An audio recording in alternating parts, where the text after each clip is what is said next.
What's good people, and welcome back to the channel today for another interview.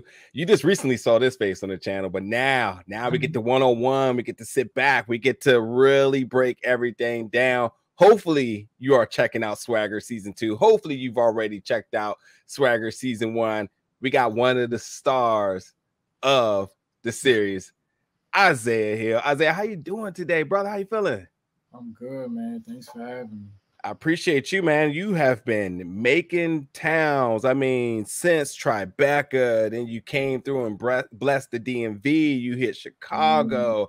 I hit all the major cities, man. And now you got a moment to sit here and talk about season 2 and beyond, man. But just to kind of take it in for a second here with your downtime, how has the experience been going into season 2? A lot of momentum coming out of season 1. Maybe there were some jitters in season 1, but without a doubt, you all are in stride. You all are absolute stars, if there's been any question. So taking the minute to just sit back and just really take it in, man. How you feeling about it?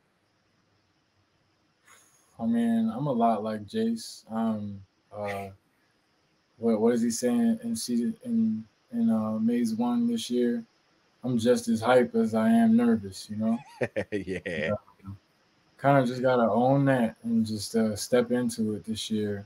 Like, yeah, I've really become an actor. I want people to understand and see the growth and understand I'm still growing and educating myself with this. Yeah. I have to say, as a fly on the wall, just kind of observing you inside of the when we had the screening here in DC. Obviously, you came, you shine, you look like a star, but you could sense a sense of like really humbleness. You know, you never ever really wanted to be the biggest person in the room. You just was chilling, and you know that's not really something you see a lot, especially when you're the star of the show. The star of the show usually walks around like everybody. You're here for me, et cetera, but you were chilling. You took pictures with the kids. You took time to speak with the kids, which was a huge thing as well. Folks looking up to you, folks who are inspired by you. Obviously you gave time to the adults, just everything. You were just moving around in a way that I'm like, man, this dude, he has it figured out. For you, man, what has been some of the little things that you've learned over the time in terms of, you know, working within press and really knowing how to move in these big moments? Impress yourself. You know, I see a lot of people on Instagram like it's me versus me out here. Like it really is, bro. You know, like impress yourself. Make yourself proud in these rooms, and you know that all comes under the same umbrella of integrity. You know, yeah. Integrity is like a big thing that I've had to learn. That I've been struggling with these last couple years because, like, the recruitment process, basketball has been like kind of like taken from me in a way. But, you know, I got gratitude. It's always a good day to play basketball. And, you know, hopefully soon you see me, you know, grace the college floor soon. But, you know, just to have gratitude and impress yourself. So when you see me just talking to those kids, like, I just want them to know, like, you know, I'm still y'all. I'm still one of y'all, and I do this for that community to show, you know, beyond sports, that, you know, like there's so many avenues for us as Black people, Black, you know, men, and I just want people to look at me and see how human I really am, and see how, you know, how godly it could get to. Yeah. Man, I could imagine, you know, conversations where whether it's you know, Kevin Durant or his mother, you know, and me and him are around the same age, and I you know, I'm from the DMV, so you know, hearing about him, watching him ball, and being around other folks who was around him who also you know, of that caliber, you know, who just didn't make it, which is a lot of what Swagger's story is about, the folks who really had the potential but just didn't have the break. And I love the fact that, like, I could look at somebody like you and like, listen, I don't know your ball career, but they're like, you're out here doing this on the court. So I'm like, oh, homie can ball, but also homie can act. I could have never imagined at your age to realize that you have two very prominent paths of success right now, and that's just the start. And I think, like, you know, there's got to be a level of envy, probably Durant looking back, like, man, it was either ball or not. You know what I mean? But I think that's good to see you really give back to the kids, to give them hope, because again, our age, we were like, listen, you go to AAU, you go to college, hopefully you go to an NBA, hopefully you go to the overseas, maybe you get into the NBA that way, or none of it worked and you're just a hood legend, you know, a round the way legend, you know what I mean? And I think just really seeing those kids' eyes really blow up at you, knowing that you're a baller, but also knowing that you're an actor. And these kids, I'm swear, they probably went home, put their wristbands on, probably played a little bit of 2K. Like, man, I gotta make it, man. It's about like going and hooping in different hoods, different places, different environments. You know, I feel like that's what got me here. Recording myself, like, it's funny how this is all panned out, because I've always been a director of my own, you know, basketball videos, music videos, and like highlight reels and all that. Like, as a basketball player, you kind of become your own director, in a way. So, you know, I already had things that I wanted to bring out as a ball player and swagger, and it, you know, it makes me laugh, because there's so many kids that are doing this on the daily, and you know, they get out of high school and they feel like it's all over. But if you just water that seed, you know, you never know where you could turn up, bro. You never know. And I'm like a prime example of that. I'm a prime example of that. So never let anybody take your foundation from you. That's what I'm going around telling these people, for real. Walking testimony, man. Right. So if it hasn't already been stamped, we're just going to make it official for the record right now. You are absolutely stamped in the DMV. And for that, though, you know, because what the show does is really capture the essence of what this area is all about. And it's telling a lot of little intricacies, you know, again, folks that were legends in the city but never made it, but folks still respect them, you know, the grind and you know, pun intended, but yes, the swag of what it means to be from this area. And I love how I can look at you, I don't even know where you're from without looking it up, to say like, nah, he good, he come around the way, he's one of us, you know what I mean? I think that's special, because we're very, and if you know, knowing the history of this area, we're very protective of everything that comes from this area, because again, there's a lot of folks who make it, and there's a lot of folks that we wanted to make it that never made it, you know what I mean? And I love how, like, you know, this show really takes a lot of that heart and puts it on its back and really tells a really good story. But for you, man, simple question here, what do you love about the DMV, man? What is it about this area, man, that does it for you? And if you say to women, no one's going to be mad at you. Oh, man. Shout out to the beautiful women from the DMV. I mean, I would say y'all all got this swag about y'all.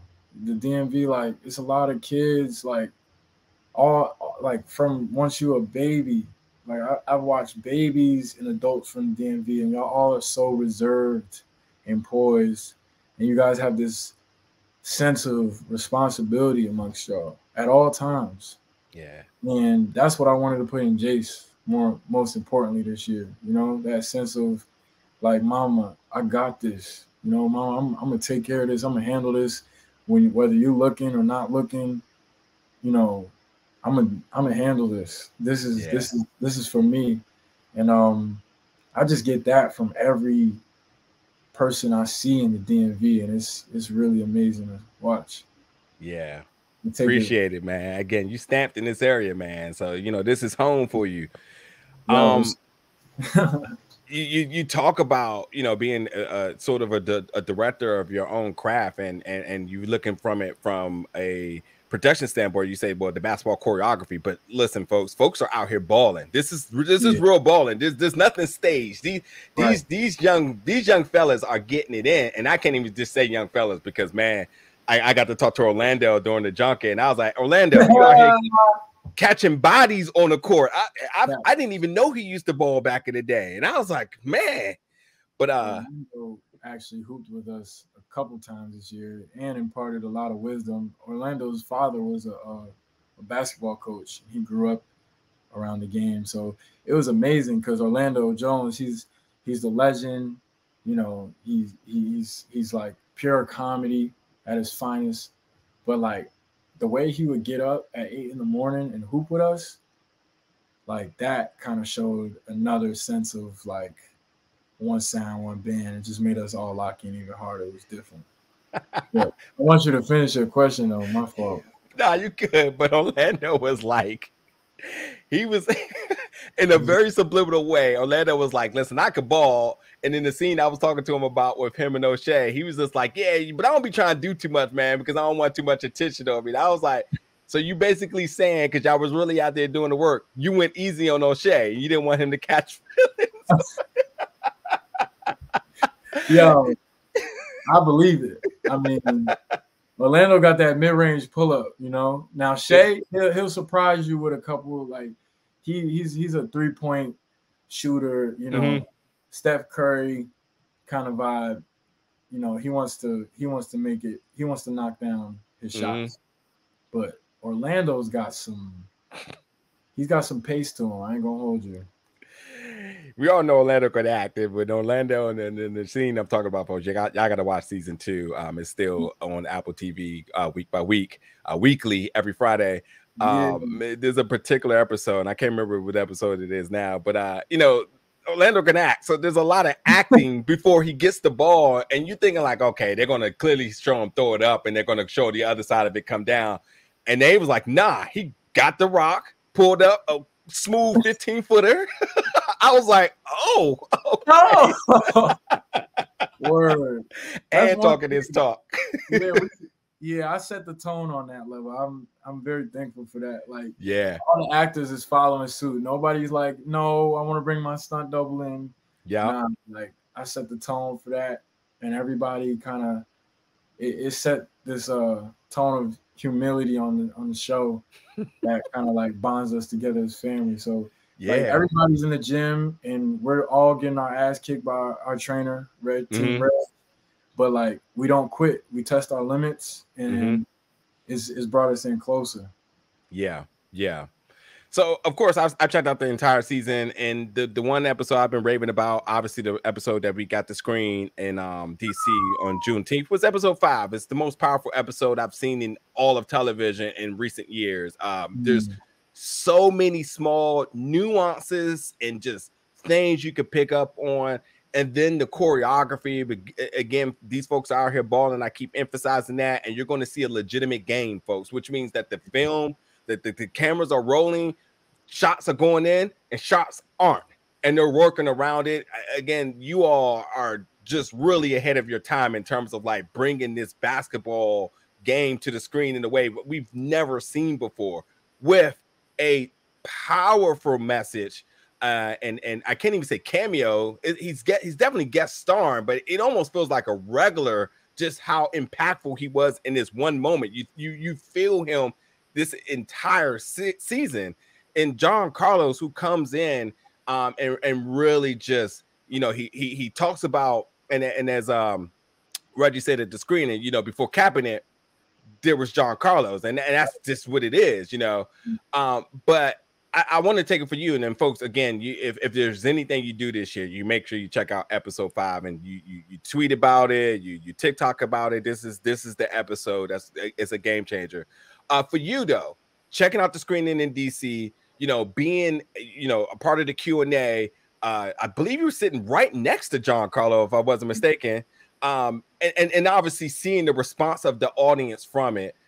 What is the emotions and even in that one moment, what is the emotions once you get back into the limousine and you get back to the hotel and you put your head on a pillow? Like, gotta be the most surreal thing ever. But like, for you, man, talk me through it.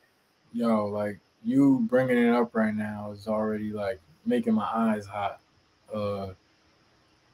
It's, you know, I tweeted about it. I would say that episode is rites of passage for me as an actor. as an artist, as a black man. There's so many things, and that that episode is one that I hope stays with the culture for a long time. Um, and to be up there immortalized next to John Carlos, somebody who's a legend, a freedom fighter from the '60s. I just posted about it. We don't have many more of those people left, Yeah. and to have like somebody that really lived in that time next to me telling me, he learned from me. It's like, bro, it's like, bro, like, he'll tell you, like, I used to hang out with him at lunch.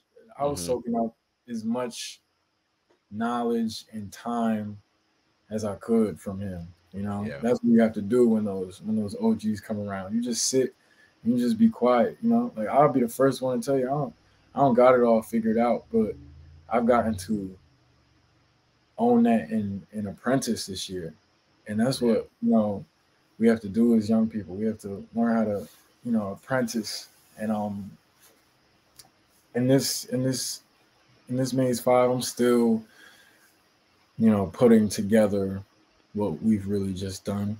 Yeah. Um, but it was a lot, getting into the van, coming out of that theater, like me and my mother on the show, Chanel Zora, we immediately just got emotional as soon as we looked at each other. Um, I was trying to hold the tears back in the screening. Them Mm-hmm. Johns, them Johns just start falling. Like, it's like those. It's one of those mazes that just hits you. Yeah. And I just have to be thankful for the people I've got to be a part of this with, and like I'm the special effects, I'm hooping in there, but there's so many layers embedded that I can't wait for people to just dissect Yeah. and take Yeah. with. Yeah. The rewatchability is You could, man. you could cycle that one just on its own. Mm-hmm. It's a standalone. Yeah. Yeah. It's a standalone. And in a junkie got to speak to one of my outlet members and Patrick, and he was telling me about little things I had not even picked up on. He was like, "Yeah, did you peep the bus number when they were leaving?" And I was just like, "Oh, I didn't even see that." He's like, "Yeah, dude." Like I was like, "Well, we'll rewatch it again." Right. And something Patrick brought up that I wanted to bring up too is this chemistry. Obviously, we've seen grown over now 2 seasons with you and Kavinjane, who plays Crystal. Without a doubt, anybody who has any bit of culture in them can see this is the next coming of Love and Basketball here, with its own spin, its own really feel and uniqueness to it.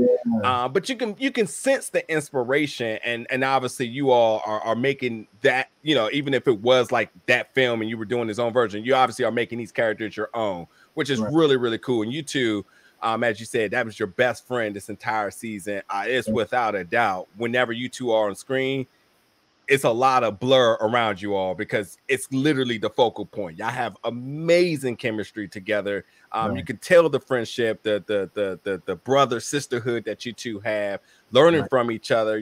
She's a well-seasoned actor. She said she had to learn the balling. You are a baller. You learned the acting, and now Mhm. coming into season 2, y'all kind of even the playing field now. So it just looks super polished here.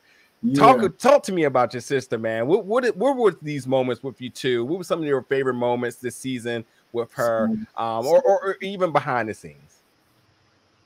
I got the privilege of recording some of them. I'm gonna post on soon. Okay. She's definitely like a soul's, just a soul sister mate. It's ridiculous. Like she just always knows her awareness is next level. I mean, since we jumped into this, she was on a hiatus from acting, Yeah. so she was very humbled to just be there too. And I was kind of blessed to be able to catch her at that moment because that was when she was most open to like coaching me and being my friend through the process. And that's what it's been, since we started. Just like figuring it out and making discoveries together. And on the court, like there's been times where like she's doubted herself, but like if you really look at that girl, she's an athlete. She's like a natural born athlete. And I'm like convention like, don't even play yourself, like you really got this. And it got to a point where during season 1 where like it's like, all right, Q, get on my team. Like, where we about to scrape these niggas. like that's how it is, because she's just locked in, and I'm blessed to be that person that wants to make her even work harder. And it's a beautiful thing. Like in this show, we have a lot of like Jace got a lot of game to give to these young brothers, and I think Crystal has a lot of game to give to these young sisters, and that that black love. Like we really want to show that these two characters that need each other, and recognize that, kind of bring the best out of each other, and have these uncomfortable conversations, and also respect each other's space. So it's a beautiful thing. Yeah. And the Jace Carson show is on the road. That's a little undercut theme for this season, because folks who's watching season 2 know that Jace is in a very pivotal year in his basketball career. It's time to go to college, and as we discussed in Isaiah's personal life, there's options here now, and even more now. If folks don't know, like the IRL is there, the NIL, excuse me, is there.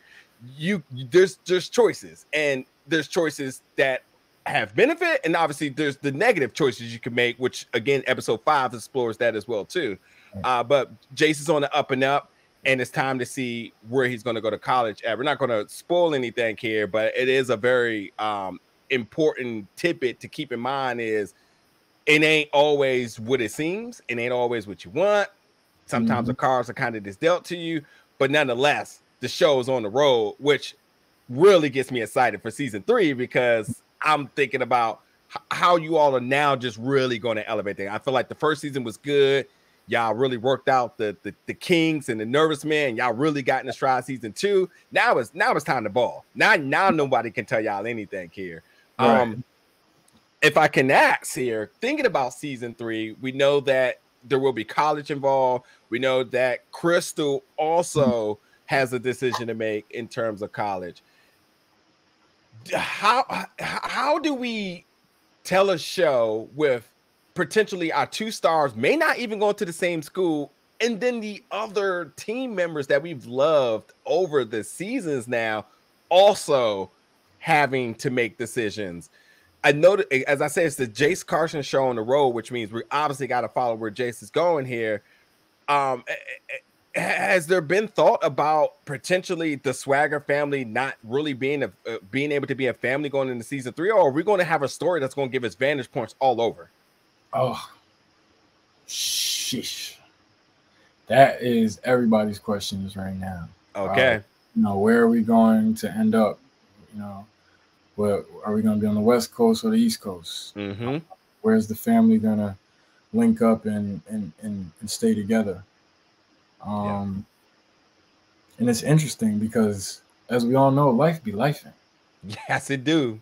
Life be lifing. Yes, it do. Not like one of the biggest points of this show is that life is not a straight line. Not at all. People could go to college and drop out and be right back on, the Jace Carson bus. Jace Carson, we don't know where he's gonna go. So it's very interesting to think about. And I talk with my castmates, O'Shea, about it all the time. But I just know that wherever we do go, Jace is going to get the biggest buckets he's ever in his life. Okay? He's going to get the craziest buckets, and I'm talking about physical game buckets, and I'm talking about off the court buckets. All right, that man's life is a bucket. All right, so get buckets. He's gonna be his biggest critic. He's gonna impress himself. Yeah. It's not too much. I don't, not too much, man. I'm excited. I obviously I can talk very specific about what I would want here, but I'm not going to give that away. Nah, go ahead. Listen, I'm just going to say this: if you end up on the East Coast, and if Jace decides to pick a school on the East Coast, folks, I'm just going to throw a bunch of different things to kind of throw y'all off here. But whether he wants to do a Howard, whether he wants to do a Maryland, whether he wants to be a Hoya. All I'm saying is there's a lot of potential of the storytelling from the different players who have come through there, the legacies they've left, and for Jace to also like up the legacy of these institutions with that, which I think will be nuts. I mean, if Jace wants to Howard, and we're talking about as we're starting to now get back into the HBCUs, and Jace becomes one of the top prospects to go to an HBCU, game changer. We're talking stories like what Dion was doing in terms of football. That's the story I'm in for.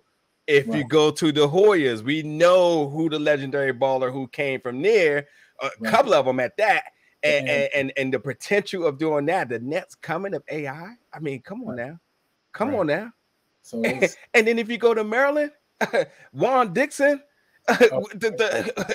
Steve Francis, we can just talk forever. You know what I mean? And I just think that when you talk about a story and you throw your name in there with that, it's just epic television here, and I just can't wait, and I'm excited, dude. You know, that's why I like let's get to season 3 quick. But a lot of work has to be done before you get there. Couple of other questions I want to throw to you really fast. Who else? Because I know you can ball. I also know that Jason can ball. Who else really low key on this cast that can really ball? Orlando was definitely a gem for me, but who else is amongst that conversation? Somebody you're like, yo, like on the low? On the low, yo, we got some role players. Like, I ain't gonna lie, I want to take them all for a little basketball tournament. Like, I would love to just go and like play a real game with them and see how it works, because like we know our roles, and it's really dope. But like on the low, Drew, he's gonna show up. He gonna knock a tray ball down. Khalil found this new energy this year and was talking so much shit this year. I want to see Khalil versus Jalen Mitchell. Awesome. I want to see if I feel like Musa might handle my light work. I ain't gonna lie. His story is interesting. It's kind of it hits the feelings too. Jalen Mitchell, they're both not, like top. They're both not, natural. Like, no, they both weren't basketball players before their roles. Yeah, and they both have put in this work. I want to see Jalen Mitchell versus Khalil Harris. Okay. 1-on-1. I was just thinking about that last night. Listen, I love the fantasy book. I know you're a pro wrestling fan as well. We'll talk about that as our last question. But since we're fantasy booking here, because I got a wish list that I wanted to ask at the Q&A, but I was like, man, this might blow the roof off in this joint. And I didn't want to take the attention off of you all. Let's talk here. Even right now, if you truly look at the timelines of this show and the timelines of another show, in the universe, this match actually can exist. And we're talking about no other than Jabari Banks as Will Smith versus Jace Carson. 1-on-1. One-on-one, who catching buckets. And on an established 5-on-5 team, what does that game look like? Yo, that's funny. I got a funny story about Jabari Banks. Need to hear it. I saw him at the AFCO Awards. African American Film Critics Association. And as soon as I see him in the line, I see one of my castmates talking to him. I'm like, yo, don't talk to him. That's the ops. I'm like, don't talk to him. And I have to shout out my OG, Walter Stice. Walter Stice comes in. He's like, ain't no ops in this party. ain't no ops in this party. And you know, immediately I got kicked back into the swagger mode where it's like, nah, there ain't no ops in this party. We can both exist and love each other, embrace each other, and want each other to keep going. And that's how me and Jabari like kind of linked up on that level. I don't think Jabari wants to play me one-on-one, brother. I don't think he does. But I'm rooting for him. You know, he can come to my camp, you know, and we can work on his skills. Is, you know, I think I don't think he wants to play me, brother. I don't think he wants to play me. But yo, Jabari is dope. You know, Bel Air is an amazing reboot. And you know, I hope, you know, I can work with any of those people one day. Yeah, definitely on all ends. Both of these shows are leading the way, and both of you two are definitely the stars on the rise. You know, at some point, you two are going to grace the screen together, and if that somehow, some way involves basketball, that's going to be something. You know, I'm actually writing. I write movies now. Like, okay, writing, and I want to pitch. Like, I've been pitching movies to, you know, athletes. I got my own little basketball script that, you know, me and Jabari might be able to come together on and turn into a blockbuster. But I ain't gonna say too much, you know. But it's just like, just know that season one I wasn't thinking like that. You know, season one I was trying to get right up out of there and go play some more ball. Yep. And now I've like developed this this Hollywood business mind, and I'm loving it. So I hope me and Jabari can grace the screen together very soon. You know, he's from Philly, right? Next door neighbor, so that's the brother. Hey man. Whoo-wee. Last question for you, man, so I can get you out of here. Yeah, I heard through the grapevine that outside of balling, outside of acting, you do enjoy some professional wrestling. I think all of us do on the low. Some people are afraid to admit it. You know what I mean? Bro, I mean, I didn't bring my damn Universal Champion belt. Hey, mine's is right over here in this corner. It's right. It's at my mom's house. Yeah. You know, it's in the cut. It's hanging. O'Shea signed it. He gave it to me on Christmas of, I want to say 2019, when he just first arrived. He gave it to me on Christmas, and we wore him to set every day. I got pictures. I got pictures I could probably send to you for it. Always played the games growing up, the wrestling games, and you know, like Sin Cara, Rey Mysterio. Like, I always had a love for like those two brothers. Yeah. You know, Randy Orton. Yeah. Diamond Dallas, who follows me now. Oh, dope. It goes way back, and it's super legendary. But like O'Shea has definitely educated me more, even more, coming on Swagger. Like, from the first day on set, me and O'Shea are talking about wrestling. Yeah. Iconic moments in it. So, like, yeah, it's definitely a part of me, and you know, I'm always RKOing somebody into the pool. So. It don't stop. Listen, man, I honestly can probably talk to you for hours and hours. We definitely got to keep in touch, man. And again, for somebody, it's my first time being able to have a one-on-one with you.